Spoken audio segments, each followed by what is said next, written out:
Watch everybody, and I hope you're having a great Wednesday evening.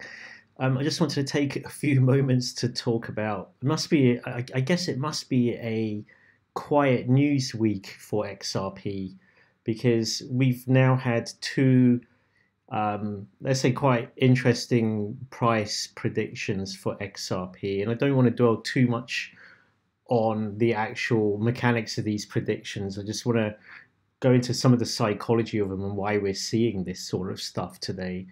Um, but anyway, yeah, let's start with the XRP buyback committee, which was initially being called a confidential committee. They're not very confidential now, as you'll probably see.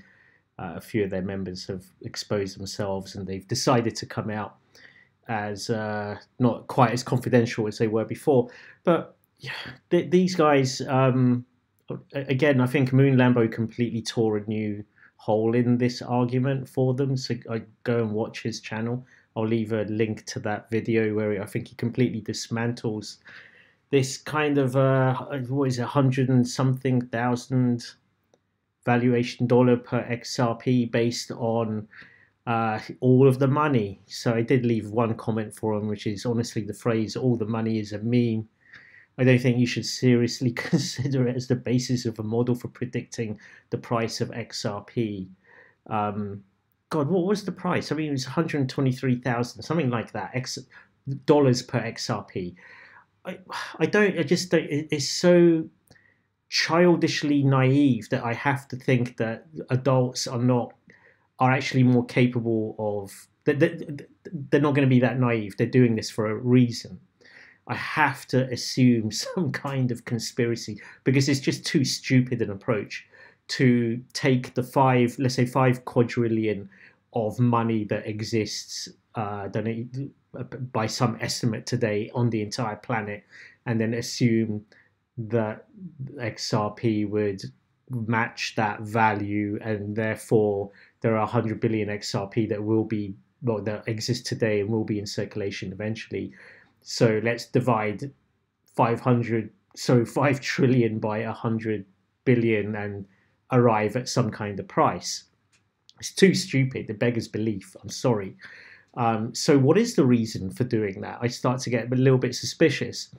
And I think, is it perhaps to put in people's minds that if you just hold 10 XRP or 100 XRP, let's say, that's enough to have intergenerational wealth, and then try and convince people who can probably ill afford it to just hold 100 XRP, let's say. Is that the psychology?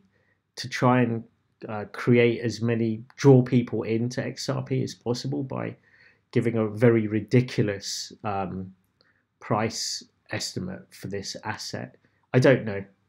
But I'm deeply suspicious of this. I think, for the record, I think you've done a huge amount of you've discredited yourselves massively, anyone who's involved in this project, as far as I'm concerned. Unfortunately, there will always be people who will believe into this, who will want to believe into it for different reasons. So it doesn't go away. Totally happy for you to express these opinions on the price. Everyone is allowed to do that. But for the record, you're not credible entities, as far as I'm concerned, on this matter anymore. And I'm deeply suspicious of your motives. Then this brings us to the next one. So thank you for Merlin Crypto Futurist, who I've started to follow here on Twitter. Again, here we have, this is from Black Swan Capitalist and our friend Lewis as well, who I think are part of this buyback committee, for better or worse. But this was interesting. Another price prediction that put XRP, a price calculation of XRP that put it at like something like £1,700. And Merlin has posted this from someone on TikTok. I don't use TikTok, so apologize about that. But the long and short of it is that basically took the transaction price for an XRP transaction, which is a fraction of a penny, as you can see there. It's like 0.003, and the current price, and then proceeded to multiply or increase that transaction fee to, let's say, $1, and then just multiply by one with the other to calculate a price. Now look, there are a number of sources that estimate between 80 to 90% cost savings in transactions for cross-border payments. And some of them say that currently it's like $25 to $30 for a cross-border payment. Some of them don't state the amount, but they state an 80 to 90% reduction, resulting in a $1 or $2 transaction fee for a cross-border payment. And that's fine. I think it's fine to say that maybe in the future there's going to be a $1 transaction fee. I'm not sure if that's going to be on chain, but in total, let's say a $1 transaction fee. But there is nothing to say how that's correlated with the price of XRP. You don't just take existing numbers and like a ratio that exists today, change one of those numbers, and then come up with a price prediction. I'm sorry. It just seems to me, look, I'll eat my hat if we go to 1,700 pounds at XRP. I will be the first to admit my mistake if it was directly correlated with the transaction on-chain transaction fee of an XRP transaction.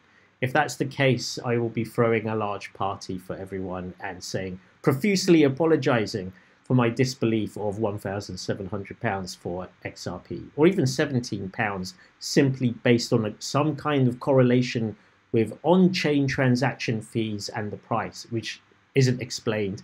He may have explained, to his credit, this chap may have explained it in his TikTok. I don't know. If you do know what the explanation was, I'd love to hear it. Please share that with me.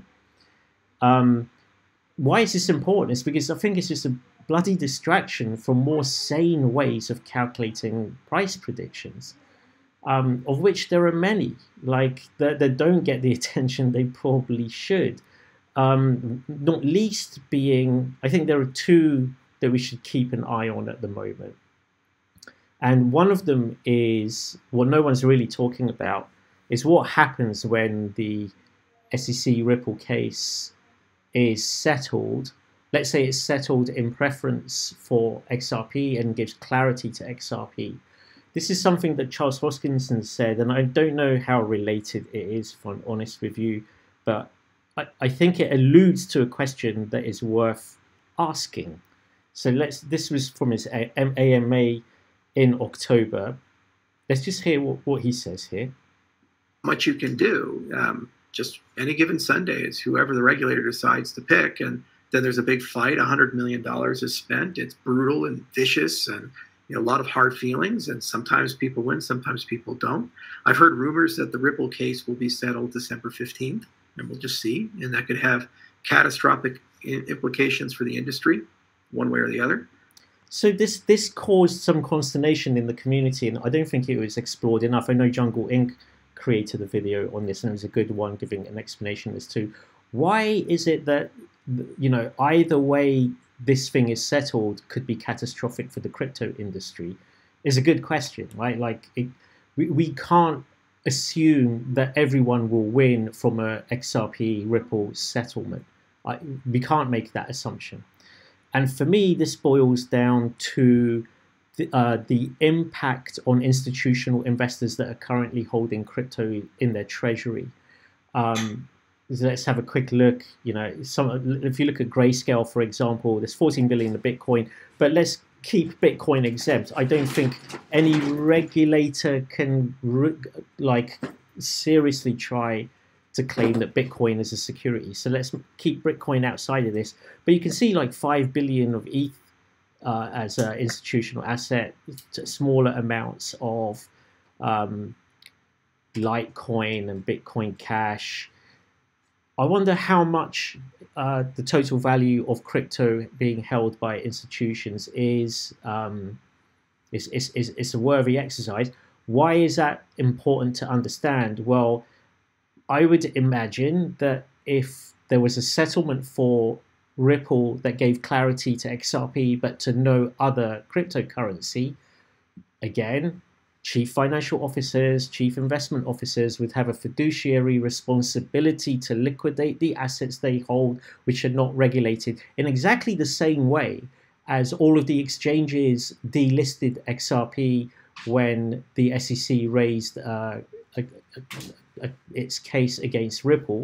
They panicked in most instances, one or two notable exceptions, and they delisted XRP.